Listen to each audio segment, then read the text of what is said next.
오늘 전할 말씀은 에베소서 1장입니다. 13절, 14절 말씀을 우리 같이 합독하겠습니다. 에베소서 1장 13, 14절입니다. 네, 시작. 여러분도 그리스도 안에서 진리의 말씀 곧 여러분의 구원하는 복음을 듣고서 그리스도를 믿었으므로 약속하신 성령의 날인을 받았습니다. 이 성령은 하나님의 소유인 우리가 완전히 구원받을 때까지 우리의 상속의 담보이시며 우리로 하여금 하나님의 영광을 찬미하게 하십니다. 아멘.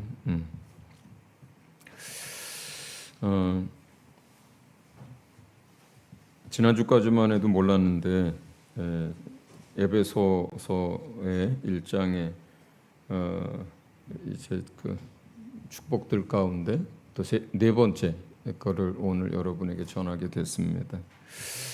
저는 개인적으로 지난주에 좀 많이 행복한 시간을 가졌습니다.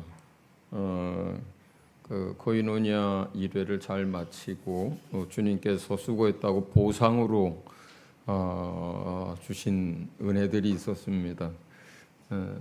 지난주에 제가 이제 다니엘서하고 소선지서들을 읽었어요. 전체적으로 알고 있는 이미 주님께서 인봉을 열어주셔서 깨닫게 하고 알고 있는 말씀들이었고 또 가르치기도 하고 했던 말씀들인데, 그런데 지난주에는 참 너무 감사했던 건 뭐냐면 단어 하나하나까지, 문장 하나하나까지 다 보이는 거예요. 너무 명확하게 이렇게 알고 있는 말씀인데 또 새롭게 아는 거 있죠. 주여. 그렇습니다. 그래서 제가 아주 다니엘서를 읽으면서 하나님 앞에 감사를 많이 드렸고 일주일 내내 생각을 하면서 살았어요. 근데 제가 다니엘서를 읽으면서 고민이 점점 깊어진 게 하나 있습니다. 뭐냐면 왜 마지막 때에 그렇게 많은 사람들이 미혹에 넘어갈까? 왜 마지막 때에 소수의 사람들만 그 믿음의 정절을 지키고 오히려 더 거룩하여지고 그들은 구원을 받는데 아주 왜 소수의 사람들에게만 이렇게 될까? 왜 다수의 많은 사람들은 믿음을 놓치거나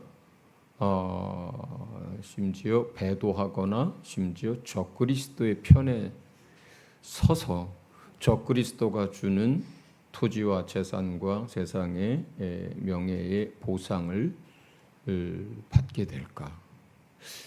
이게 참 고민이 됐어요. 왜 그럴까? 뭐 그 원인을 전혀 몰라서도 아닌데, 그러니까 이렇게 될 것 자체에 대한 이제 마음에 이제 부담이 오는 거예요. 한 사람의 영혼의 가치, 한 사람의 생명의 가치는 비교할 수도 없이 귀하고 그 구원도 그리고 멸망도 영원한 것이어서 그 다음 기회가 주어지지도 않는데, 그런데 이렇게 귀한 사람들이 더더군다나 세상에서 처음부터 하나님의 사랑 받는 걸 거절하고 하나님 없이 살고 예수를 부인하던 세상 사람들은 그렇다 쳐도 왜 교회에 다니고 그리스도인이라고 하는 사람들 가운데서 이렇게 더 많은 사람들이 그 구원의 완성을 보지 못하게 될까?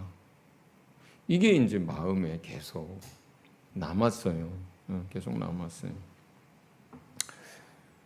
그런데 이제 그렇게 되는 원인을 뭐 이전이나 이번 주나 오늘이나 원인은 똑같더라고요. 원인은 결국은 영적 기근에 대해서 주님이 마지막 때에 말씀을 하셨고, 또 하나는 이제 원수의 괴계와 역사에 의한 성경 해석 오류에 저는 그 원인을 다시 한 번 더 생각하게 되는데, 영적 기근이라고 하면 뭐예요? 말씀이 없는 것에 대한 이야기잖아요. 마지막 시대에 기근의 때가 올 것인데 사람들에게 마음 안에 말씀이 없는 거예요. 하나님을 알지 못하는 거예요. 그래서 많은 사람들이 세상 사람들뿐만 아니라 교회 나와서 예배하는 사람들 가운데도 그러한 말씀이 없고 하나님의 자녀라고 하고 예배하는데 하나님에 대해서 정작 너무 잘 모르는 이러한 영적 기근이 이제 중요한 원인 중에 하나인 거죠.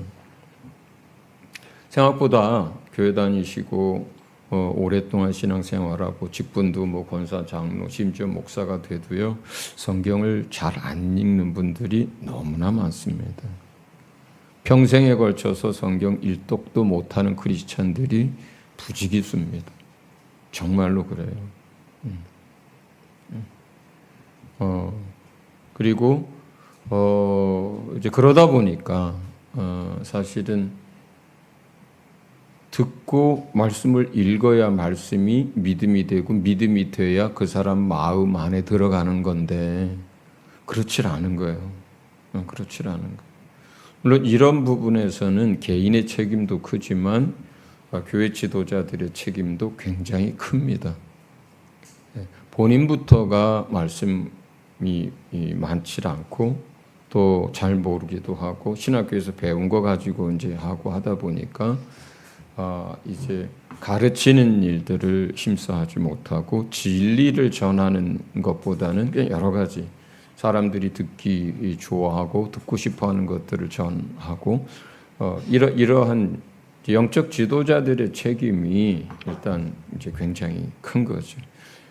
구약 시대의 제사장이나 서기관들을 책망할 때 하나님이 했던 이야기랑 똑같아요. 그래서 사실은 그 구약 시대에 멸망당하는 이스라엘 놓고 그 지도자들을 책망할 때 백성들의 허물과 죄악과 타락도 주님이 이제 지적하고 그것에 대해서 많이 말씀하시지만 사실은 그것보다 지도자들의 타락과 지도자들이 하나님을 모르고 지도자들이 그 율법을 놓친 것들에 대해서 가르치지 않은 것들에 대해서 더 많은 이야기를 하시거든요. 그러니까 이 부분이 이제 하나 원인이라고 생각을 하고, 두 번째는 이제 성경 해석의 오류인데, 물론 뭐 난제도 많습니다. 저도 모르고 함부로 해석하지 않는 성경도 많습니다. 그러나 제가 말씀드리는 이 성경 해석의 오류는 성령에 관한 거예요. 그러니까 성령과 관련돼서 이제 신학적으로 그 다음에 교리적으로 가지고 있는 오류가 어떤 거냐면, 예수 믿고 영접했으면 구원 얻었을 뿐만 아니라 그냥 그게 성령 받은 거다로 이렇게 가르치는 오류가 하나가 있고요. 두 번째는 성령을 받는 것과 성령 세례를 분리시켜서 따로 이해시킨 것이 오류가 있는 거예요. 자, 첫 번째는 예수 믿고 주님으로 영접하면 그냥 성령을 받은 거다, 성령이 그 안에 임하셨다, 이렇게 가르치는 것이 사실은 더 많은 신학교와 교회에서 이렇게 가르쳐요. 실제로 정말 그렇다면 사도들이 복음을 전하고 예수님을 믿게 되고 세례까지 받은 사람들 또는 예수님을 회개하고 믿게 된 이 사람들을 쫓아다니면서 성령 받기 위해서 기도할 필요가 없었죠. 이미 그들이 회개하고 복음을 듣고 예수 믿고 주님으로 영접했거든요. 그리고 많은 사람들은 세례까지 받았거든요. 그러면 오늘날 그런 교리나 신학의 논리라면은 그 사람들에게 성령을 받기 위해서 약속한 성령을 달라고 기도해 주는 일을 할 필요가 없죠. 근데 사도행전은 계속 그것을 얘기하고 있거든요. 사마리아에 가서도 성령 받기를 위해서 기도했다고 하고, 심지어 19장 사도행전 19장에 가서 안디옥에 가서는 뭐라고까지 얘기를 하냐면 에베소죠. 에베소에 가서는 뭐라고까지 얘기했냐면 너희가 믿을 때 성령을 받았느냐 이렇게까지 물어보거든요. 그러니까 왜 이제 사람들이 그렇게 하면서 성경 구절을 어떤 근거를 가지고 얘기하냐면 이제 고린도전서 12장 3절 같은 경우 보면은 성령으로 말미암지 않고는 예수를 주라 시인할 수 없다. 이런 이 구절 하나하고 또 요한복음 20장에 예수님이 부활하시고 나서 제자들한테 나타나가서 숨을 내쉬면서 성령을 받으라고 했던 그 이야기 때문에 주로 이제 그렇게 해석하는 오류가 생겼어요. 그러니까 사실 우리는 고린도전서 12장 3절에 성령을 힘입지 않고는 또는 성령으로 말미암지 않고는 예수를 주로 시인할 수 없다는 이 말을 우리는 어떻게 이해하냐면 복음을 전할 수 있었던 것도 성령에 의해서 전할 수 있었고 그 말씀을 들을 때 그 사람들이 그 말씀을 듣고 마음에 감동이 된 것도 그리고 그것에 대해서 끌린 것도 그리고 그것을 이해한 것도 그리고 그 복음을 받아들인 것도 성령의 도우심이 없이는 될 수가 없고 또 그들이 마음의 찔림을 받아서 회개하게 된 것도 성령의 깨닫게 하심과 조명이 아니고는 할 수 없는 일이고 예수님을 그래서 믿고 영접하는 이 모든 과정에 복음을 들을 때부터 전할 때부터 성령이 전부 개입했다라고 이해를 하는 거죠. 성령이 역사했다고 그 사람에게 전하는 사람에게. 그래서 그 성령의 역사에 의해서 복음을 마음에 받아들일 수 있었고 하나님의 사랑을 받아들일 수 있었고 회개할 마음을 주셔서 회개할 수 있었고 예수님을 주로 영접할 수 있었고 예수가 죽고 부활하신 것을 보지도 않았는데도 불구하고 믿을 수 있었다는 거예요. 그 성령의 도우시는 역사에 의해서 예수를 주님이라고 시인할 수 있었다. 우리가 이런 의미로 이해하거든요. 그런데 성령을 받는 것은 그 다음에 그렇게 예수 믿고 구원받은 사람들이 바로 이어서 약속하신 성령을 받기 위해서 기도했고 또는 사도들이 가서 손 얹고 기도했고 그렇게 해서 그렇게 구원받은 사람들이 바로 이어서 성령을 초대교회는 다 구해서 성령을 받았어요. 그래서 사도들이 주로 했던 일 중에 하나가 이거였어요. 성도들이 나가서 복음을 전하고 사람들이 예수님을 믿고 받아들이면 교회 일꾼들과 지도자들이 쫓아다니면서 성령 받기 위해서 같이 기도했거든요. 그래서 문헌에 보면 초대교회의 교회, 초대교회의 공동체란 예수 믿고 성령 받은 사람들의 무리 이렇게 쓰여져 있고 이렇게 이해한 게 많아요. 그래서 사실은 거기까지예요. 복음을 전하고 듣고 그걸 받아들이고 회개하고 예수님을 믿고 주님으로 받아들이고 성령 받고 여기까지가 사실은 새신자 과정이고 세트예요, 사실은. 그래서 이렇게 된 사람들이 모여서 예배하기 시작했고 말씀을 나누기 시작했고 그 안에서 성령의 역사와 은사들과 나타남들이 막 일어나기 시작했고 그렇게 되니까 이 사람들이 충만함을 받아서 나가서 복음을 전할 수밖에 없었고 전하려는 곳마다 다 성령 받은 사람들이니까 병든 사람도 일어나고 그리고 이적들도 같이 따르고 그렇게 해서 불과 예수님이 AD 30년 초반에 이제 죽으시고 부활하시고 나서 사도들이 대부분 순교하게 되는 AD 60년대 초반, 불과 30년밖에 안 돼요. 그때까지 엄청나게 많은 땅과 민족에게 복음이 전해졌어요. 30년이요.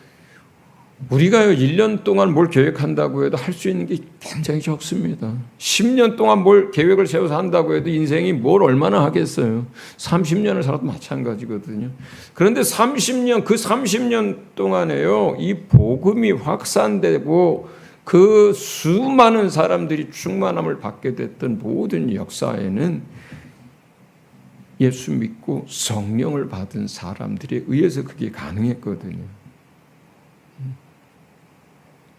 그런데 그냥 회개하고 예수 믿으면 그냥 성령 받은 거다 가르치게 되는 게 첫 번째 신학적, 그 다음에 교리적 오류가 하나 있고요. 두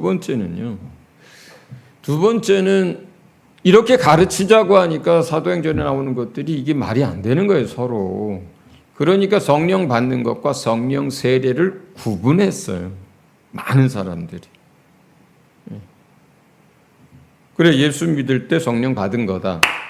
그런데 사도행전에서 사도들이 가서 기도하고 또 했던 많은 것들은 성령 세례다. 그 성령 세례는 다른 말로 성령 충만함을 받는 거다. 이렇게 이걸 섞어서 꽤 맞췄어요.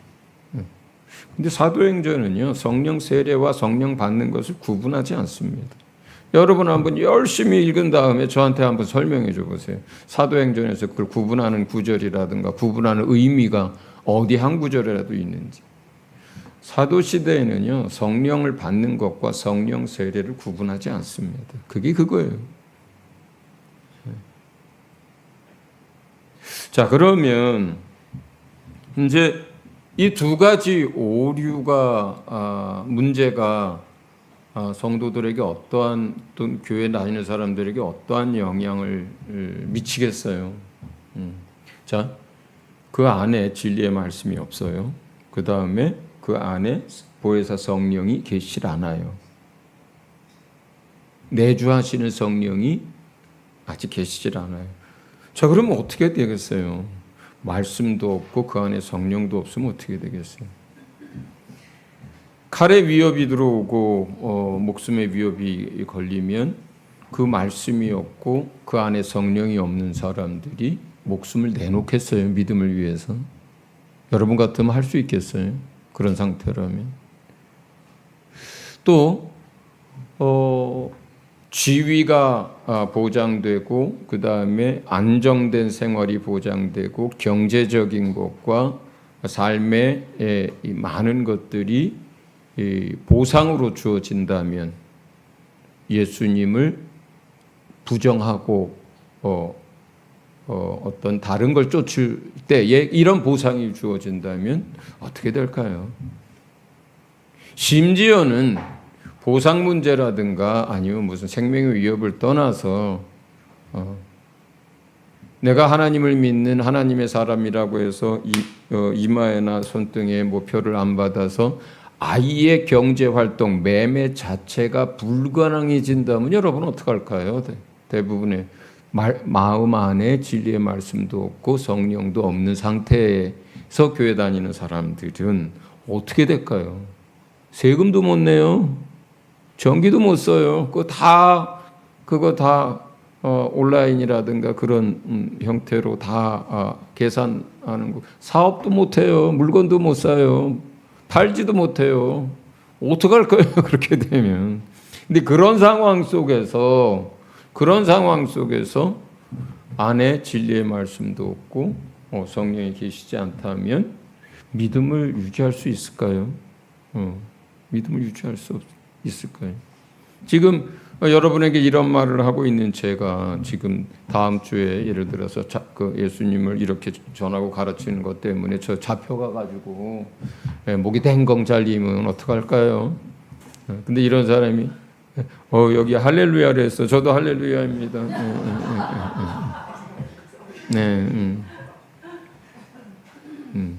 그러니까 그렇게 여러분 주위에 있는 신실한 선교사들, 신실한 주의 종들이 잡혀가서 감옥에 갇히고 재산을 다 빼앗기고 심지어 죽임을 당하고 하는 이런 상황들이 벌어지고 있다면 어떡할까요? 만약에 여러분 안에 진리의 말씀도 없고 그리고 내주하시는 성령도 아직 받기 전이라면 어떻게 될 거라냐 이 말이죠. 분명한 건 수많은 사람들이 미혹에 넘어갈 거라는 거예요. 미혹에 넘어가는 이유는 딱 하나입니다. 진리의 사랑을 받지 못해서 그들 안에 진리가 없어서요. 성경적으로는. 미혹이라고 하는 것은 잘못된 가르침을 가지고 다가오는 거예요. 그러니까 진리를 알지 못하고 그 안에 진리가 없다면 넘어가는 거예요. 그래서 성경에서요, 마지막 때 미혹을 당하는 이유는 그거예요. 그들 안에 진리가 없고 진리의 사랑을 받지 못했기 때문에 잘못된 가르침에 넘어간다는 거예요. 그렇거든요. 그 다음에 그들 안에 성령이 안 계시다는 건 어떤 거예요? 하나님의 살아계심을 성령이 안 계시는데 어떻게 알아요? 교리로 알 수 있을까요? 신학으로 알 수 있어요? 하나님이 살아계시다는 것을. 성령이 여러분 안에 안 계시다면 여러분이 하나님의 자녀라고 하는 것을 어떻게 믿어요? 성령이 여러분 안에 안 계시다면 여러분들은 죄사함 받았다는 걸 어떻게 알아요? 여러분 스스로 어떻게 알아요? 죄사함 받은 게 보여요? 눈에? 성령을 받지 않았다면 전도하는 사람이 있어요? 없어요. 성령 받지 않은 사람은 전도 못해요. 전도를 왜 합니까? 요즘 같은 경우 전도 잘못하면 잡혀가는데.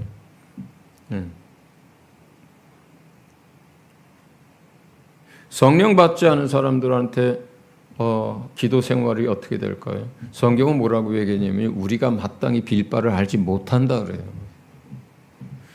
내 생각으로 지금 필요한 거를 구하죠. 보통의 사람들의 기도는. 내 영이 무엇을 기도하는지도 모르고 내 상황 속에서 어떤 일들이 일어나는지도 모르고요. 내게 정말로 기도해야 될 게 뭔지 중요한 게 뭔지 사람들은 몰라요. 성령이 우리 안에 계셔서 마땅히 빌 바를 우리에게 알려주고 우리를 이끌어야 그게 가능한 거거든요. 진리의 성령이라 그래요. 진리의 성령이 우리 안에 임하지 않고 없는데 어떻게 성경을 이해합니까? 이거를. 한글을 읽으면 성경을 이해할 수 있나요? 안 그래요. 그냥 졸립죠. 자꾸 볼 때마다 졸리니까 안 보는 거예요. 그래서 재미가 없잖아요. 그러니까 안 보죠. 재미없는 걸 어떻게 맨날 봐요.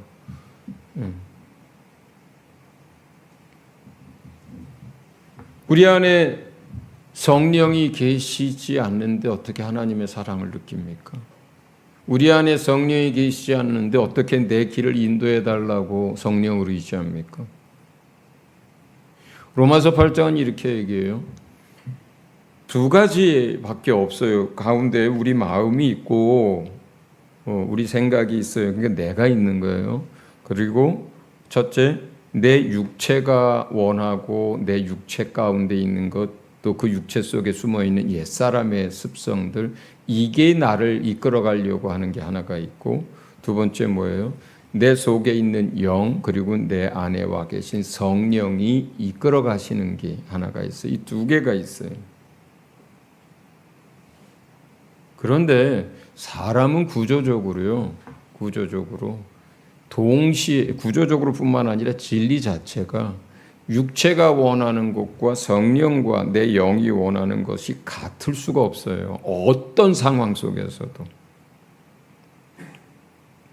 어떤 상황, 어떤 일, 언제, 어떤 그런 상황에서도 이 내 옛사람과 육체가 원하는 것과 내 영과 성령이 원하는 것이 같아질 수가 없어요. 이건 불가능한 거예요. 서로 오히려 더 반대의 뜻과 그 길을 제시해요. 항상 그렇습니다. 그러니까 내가 성령을 따라가면 나는 뭘 따라가지 않게 되는 거예요. 자동적으로 육체를 따라가지 않는 게 돼버려요. 자동적으로 내가 육체를 따라가면은 어떻게 돼? 내가 육체를 따라간다면 자동적으로 나는 성령을 따라가지 않는 게 돼버려요. 육체를 따라가면서 동시에 성령을 따라가는 길이라는 건 없어요. 없어요. 이럴 수는 있어요. 오늘은 내가 육체를 따라 좀 살다가 내일은 성령을 좀 따라 살고 내일은 성령을 좀 따라 살다가 그 다음 날은 육체를 좀 따라 살고 이건 가능해요. 이건 가능해요. 5분 전엔 육체대로 행하다가 10분 후에는 성령을 따라 행하는 거 이건 가능해요. 그런데 동시에 성령과 육체를 따라 행하는 것은 동시에 불가능하게 돼 있어요. 불가능하게 돼 있어요. 그러면 그 안에 성령이 안 계셔. 그럼 어떻게 될까요? 자동적으로. 육체를 따라 살죠. 당연한 거예요. 예배를 드려도 육체를 따라서 드려요. 봉사를 해도 육체를 따라서 봉사를 해요. 헌금을 해도 육체를 따라서 헌금을 해요. 심지어는 그 사람이 어떻게 복음을 전한다 해도 육체의 방법을 가지고 해요. 네. 육체가 원하는 대로 내 이름을 내고자 내가 원하는 대로 내 생각대로 내 방법대로 나를 위하여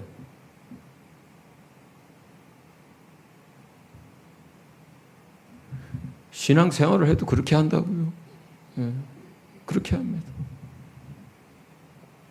주의 종들이나 목회자들은 좀 더 나을까요? 구약시대에 주님이 신랄하게 비판합니다. 너희는 지도자들이고 하나님의 종들이라고 하면서 양들은 먹이지도 않고 너희는 양들 고기, 양들 털 가지고 너희 배만 불린다 그래요. 이게 뭐예요? 직업이에요. 먹고 사는 도구예요. 그 나라의 백성들은 뭐예요? 자기를 위한 거예요. 그 사람 그런 지도자들이 성전에서 제사를 드리면 뭐 할까요? 제사 한번 드릴 때마다 양이 생기고 소가 생기고 돈이 생긴다고 생각하고 드릴 거요? 오늘은 무슨 고기를 먹을까 하고. 그죠? 오늘날은 뭐가 다를까요? 심지어 신학에서는 예수의 부활조차도 그건 사상적인 부활이고 관념적인 부활이라고 가르치는 판국에 어떻게 될까요? 목회자가 부활을 안 믿어 실제로 말은 하는데 그 어떻게 되겠어요? 어떻게 되겠냐고요.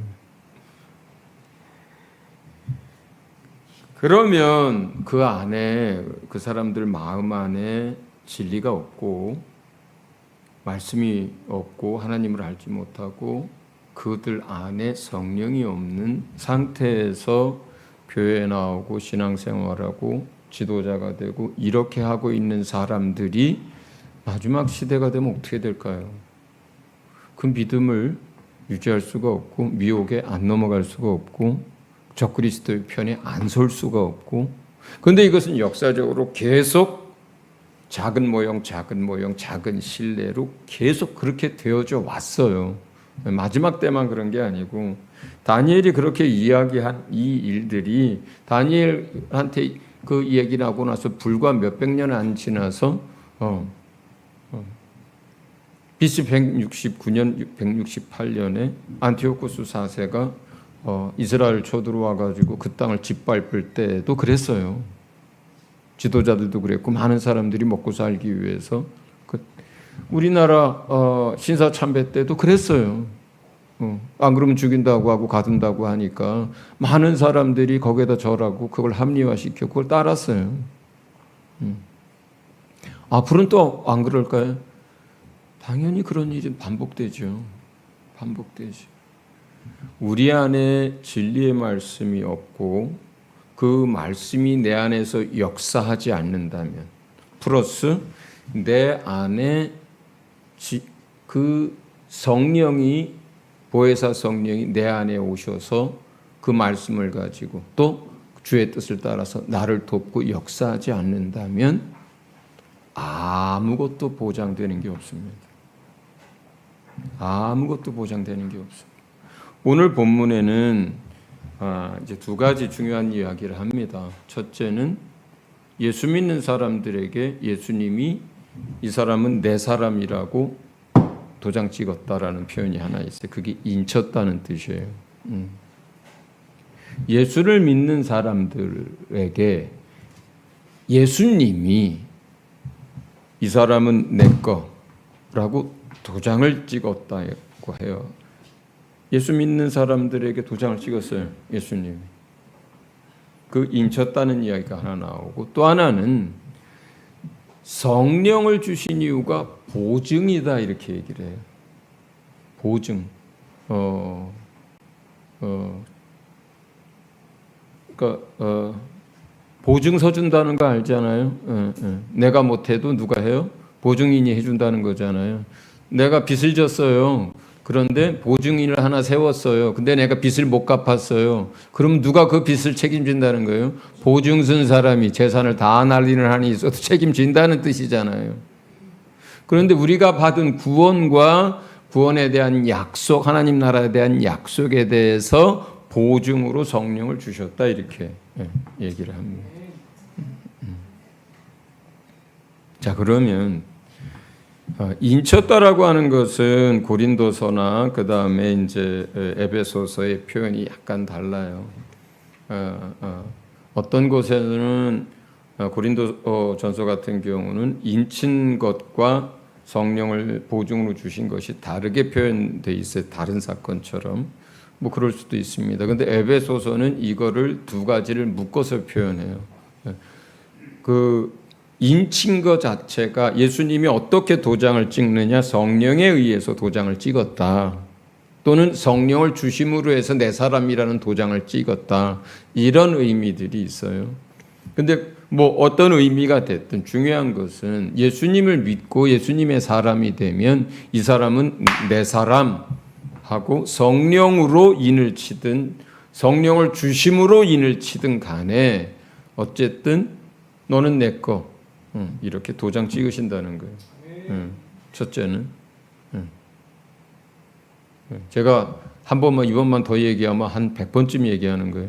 서부 영화에 나오는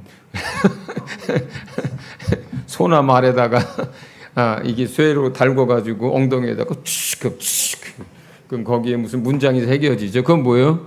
이거는 우리 조씨 집안 거 뭐 이런 뜻이에요. 그런 뜻이에요. 이건 내 거 그런 거잖아요. 그러니까 예수님이 여러분 예수님 다 믿잖아요. 여러분 예수님 믿었을 때 예수님이 뭐 했어요? 너는 내 거 하고 도장 찍은 사람들이에요. 할렐루야. 예, 도장 찍었어요. 여러분은 누구 거? 예수님 거, 하나님 거. 네. 두 번째, 이렇게 도장을 찍었어. 그러면 내 거가 됐잖아요. 내 소유가 됐잖아요. 근데 그것을 누가 뺏어가면 되겠어요? 안 되겠어요? 누가 뺏어갈 수 있어요? 없어요? 만약에 내가 약한, 나처럼 나 같은 사람이 넌 내 거 이렇게 하면은 뺏길 수 있죠. 권세자가 오고 힘 있는 자가 와가지고 떼강도 와가지고 뺏어갈 수 있죠. 나는 그걸 지킬 힘이 없으니까. 그죠? 그런데 예수님이 이건 내 거, 이 사람은 내 사람, 하나님이 이 사람은 내 아들 이렇게 찍어 놓으면 이 세상의 우주 만물 가운데 그 소유를 뺏어갈 존재가 있어요, 없어요? 없는 거예요. 없는 거예요. 왜요? 누가 지키기 때문에? 하나님이 지키기. 누구 거기 때문에? 하나님 거니까. 그게 인쳤다는 의미예요. 여러분 하나님의 것입니다. 둘째, 보증으로 주셨어요, 성령을. 그런데 저는 이 보증으로 주신 이유가 우리가 이제 하나님의 사람으로 우리가 이제 인침을 받았잖아요. 그리고 죄사함과 구원을 받았잖아요. 그리고 하나님의 나라를 지금 완성되기 전이니까 약속으로 받았잖아요. 이 구원과 이 약속이 완전하게 성취되는 것에 대해서 보증으로 줬다는 뜻이거든요. 자, 그런데 이거를 나는 예수 믿어서 인침을 받고 예수님께 속한 사람이 됐고 나는 성령을 받았으니까 구원은 따놓은 당상, 이렇게 이해하지 않았으면 좋겠어요. 무슨 짓을 해도 구원은 따놓은 당상, 나머지는 다 상급의 문제, 이렇게 이해하지 않았으면 좋겠어요. 정말로 그렇다면 히브리서라든가 많은 성경에서 두려움과 떨림으로 또는 다시 성령에 참여한 바 되고 세상으로 돌아간 이야기, 다시 속죄하는 제사가 없다는 이야기, 이런 이야기를 쓸 이유가 없어요. 그런 이야기를 쓸 이유가 없어요. 실제로 많은 사람들은, 많은 교회는 구원은 따놓은 당상이라고 이해를 합니다. 그리고 그렇게 가르치고요. 그리고 대부분의 크리스천들은 그렇게 알고 있어요. 그래서 어떻게 이해하냐면요. 내가 이 땅에서 뭐 아무렇게 좀 대충 살아도 그냥 상급은 없지만 내 영혼은 구원 얻어. 이렇게 정리가 돼 있어요. 그래도 뭐 상급은 없어도 그냥 구원만 받으면 그래도 하나님 나라인데 그게 어디야? 이렇게 이해를 합니다. 그러고 살아요. 그리고 자기가 원하는 삶을 삽니다. 상급은 포기한 거예요. 수포자들처럼 내가 무슨 수학을 해, 내 머리로. 그냥 포기하고 다른 걸로 대학 가지 뭐. 이렇게 생각하는 사람들처럼 애초에 나는 상급 같은 거, 영광 같은 거, 그거 뭐 그냥 그런 사람들이나 받는 거지. 저기 조 목사님 같은 분이나 그런 거지. 그냥 그렇게 생각하고 나는 구원만 받으면 돼. 이렇게 생각하고 이미 마음에 정리하고 사는 크리스천들 많습니다. 그런데 성령을 보증으로 주셨다, 내 것이라고 도장 찍었다는 것을 그렇게 이해 안 했으면 좋겠어요.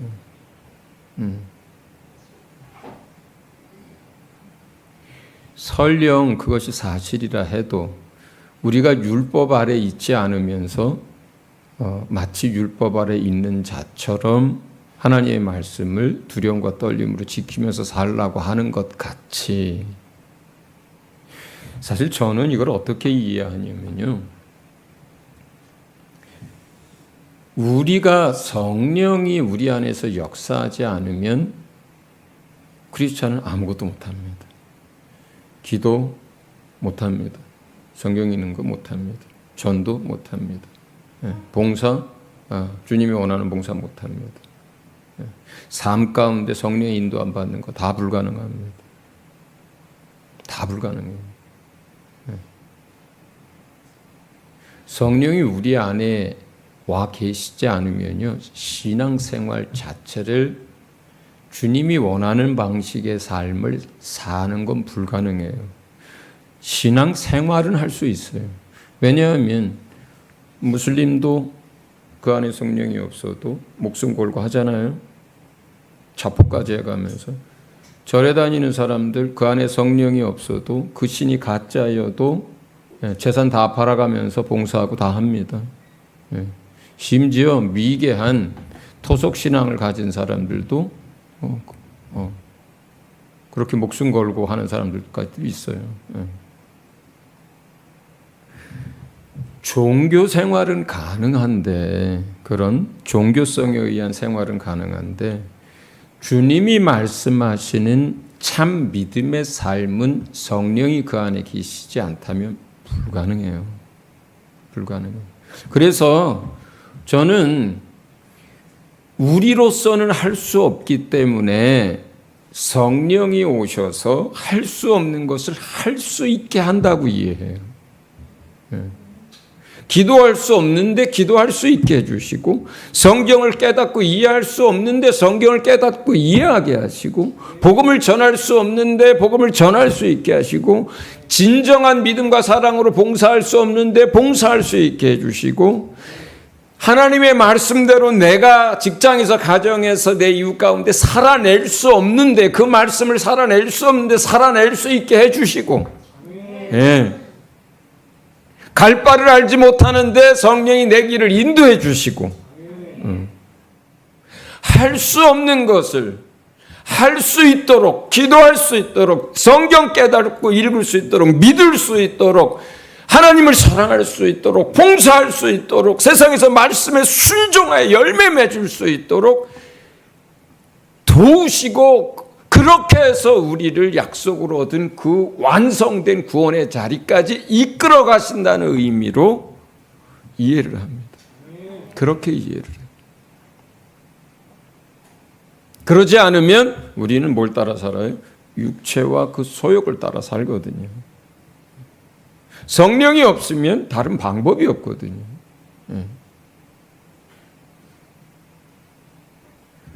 그래서 저는 우리 힘과 우리의 마음과 우리의 능력이 갈 때 같아서 조금만 바람에도 이렇게 막 휘청휘청 희어대고, 조속으로 변하는 게 뭡니까? 초마다 변하는 게 우리 마음이어서 그걸 지킬 수가 없기 때문에 성령이 오셔서 성령의 인도함을 받고자 하는 자들에게, 성령으로 살고자 하는 자들에게, 성령으로 기도하고 봉사하려고 하는 자들에게, 성령으로 말씀을 깨닫기를 원하는 자들에게, 성령으로 날마다 열매 맺으면서 살기를 원하는 자들에게, 성령으로 말씀대로 살고 열매 맺고 싶어하는 자들에게 역사하셔서 우리가 받은 구원과 그 약속을 완성시켜 주시는 분이 성령님이라고 생각을 해요.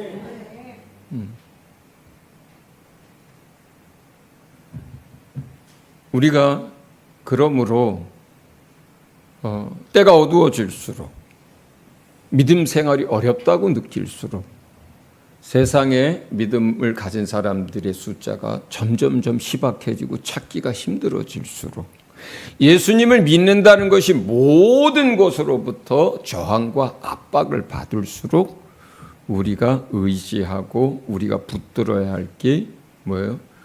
진리의 말씀, 예수 그리스도와 그리고 보혜사 성령입니다. 그 성령의 인도함 받기 위해서 기도할 수 있기를 바랍니다. 저는 몰라요, 여러분 안에 성령이 계신지 안 계신지. 그러나 성경은 뭐라고 되어 있냐면 너희 안에 성령이 계시는 줄을 알지 못하느냐라고 물어요. 정확하게 그렇게 묻습니다. 고린도전서에 너희 몸이 성전인 것과 너희 안에 성령이 계시는 것을 너희가 스스로 알지 못하느냐, 이렇게 얘기해요. 스스로 알 수 있다는 뜻이에요. 저는 모를 수 있는데 여러분은 알 수 있다는 뜻이에요. 그게 분명하지 않으면 성령 받기를 간절히 기도해야 합니다. 그게 분명하지 않으면 성령이 내 안에 오셔서 충만해져서 내가 내 안에서 성령이 기도하도록 돕고 말씀을 깨닫게 하시고 하나님의 사랑을 느끼게 하시고 하나님을 알게 하고 또 하나님의 말씀대로 살고 싶어 하게 하고 막 그 성령이 역사하는 것을 내가 느끼고 체험하고 알아서 내 안에 성령이 계시다는 것을 스스로 너무나 분명하게 아는 사람이 될 수 있길 바랍니다. 그렇게 분명하게 말씀이 있고 그 안에 성령이 계시다는 걸 스스로 아는 사람이 세상으로 다시 돌아갈 수 있을까요? 저는 불가능하다고 생각해요. 그런 사람들이 목에 칼이 들어오면 예수 부인할까요? 부인할 수 없다고 생각해요. 저는 그 불가능한 일이라고 생각해요. 그런 의미에서 우리의 구원이 완성이 되는 거예요. 내 안에 진리의 말씀이 있고 성령이 역사하고 그것을 경험하고 그렇게 사는 사람이 바람이 분다고 해서 파도가 친다고 해서 목숨의 위협을 받는다고 해서 세상에 부귀영화를 준다고 해서 예수를 부인할 수 있을까요? 예수를 따라가지 않고 다른 데를 갈 수 있을까요? 배도할 수 있을까요? 불가능합니다. 불가능합니다. 근데 이런 사람들이 소수예요. 그것도 부인할 수 없는 거예요. 다니엘이고 에스겔이고 계시록이고 예수님이 말씀하신 복음서고 간에 동일하게 적은 무리라 그리고 소수라 그래요. 더 많은 사람들이 넓은 길, 쉬운 길로 간다 그래요. 세상 사람들이 가는 길로 간다 그래요. 수많은 사람들이 미혹하고 배도한다 그래요. 여러분 안에 날마다 진리의 말씀이 거하고 또 그 말씀이 여러분 안에서 살아서 역사하기를 바랍니다. 또 여러분 안에 성령이 계시고 성령의 충만함을 받고 성령으로 날마다 살고 경험하고 이끌림 받는 성도들이 다 되시기를 바랍니다. 여러분 안에 성령이 역사할 때 이것을 하나님의 자녀라고 부르는 거예요. 진정한 의미에서. 우리 같이 이 시간 기도하도록 하겠습니다.